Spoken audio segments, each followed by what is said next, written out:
एक दिन टुनटुन फल लेकर घर जा रहा था। टोकरी में कुछ गिने चुने फल होते हैं।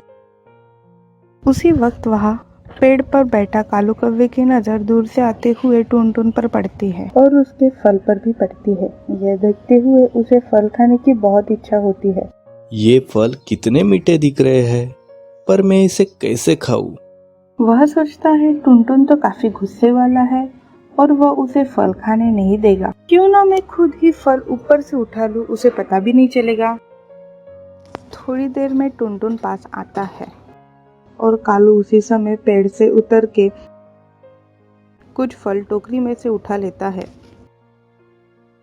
और चुपके से पेड़ की तरफ निकल जाता है। जाकर फिर आराम से पेड़ पर बैठकर फल खाने लगता है। अरे वाह, ये इतने मीठे और स्वादिष्ट फल है। आज तो मजा आ गया। उधर टुनटुन घर पहुंचने के बाद टुनटुन की वाइफ टोकरी देखी, बोली, आप इतने कम फल क्यों लेकर आए?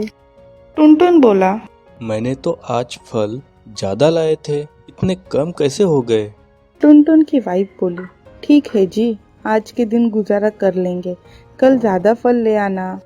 टुनटुन बोला, हाँ ठीक है, कल ज्यादा फल लाऊंगा।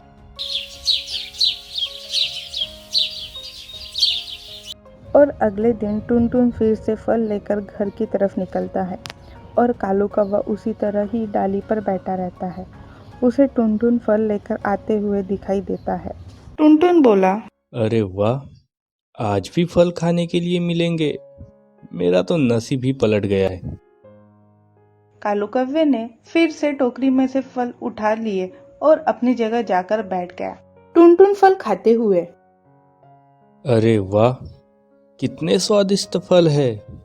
ऐसे ही हमेशा मुझे फल खाने को मिलेंगे तो मुझे कुछ करने की जरूरत ही नहीं पड़ेगी। उधर टुनटुन घर जाकर फलों की टोकरी नीचे रखता है। अरे, ये कैसे हो गया? आज तो मैंने ज्यादा फल लाए थे, अचानक से इतने कम कैसे हो गए? समझ में नहीं आ रहा। टुनटुन की वाइफ बोली, मुझे लगता है टोकरियों में से फल कोई चुरा लेता है।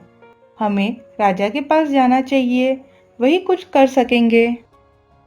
और वह दोनों अपनी शिकायत लेकर राजा के सामने चले जाते हैं और राजा को सारी बातें बताते हैं।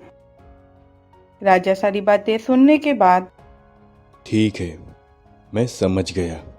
इस चोर को हम जरूर पकड़ेंगे। राजा टुनटुन के कान में कुछ बताता है और अगले दिन टुनटुन वैसा ही करता है जैसा राजा ने बताया हुआ रहता है।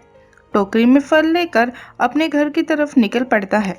अगले दिन कालू कौवा हमेशा की तरह टुनटुन की राह देखते हुए डाली पर बैठा होता है और उसे दूर से टुनटुन फलों के साथ आते हुए दिख जाता है और फल फिर से खाने के लिए कालू कौवा तैयार हो जाता है।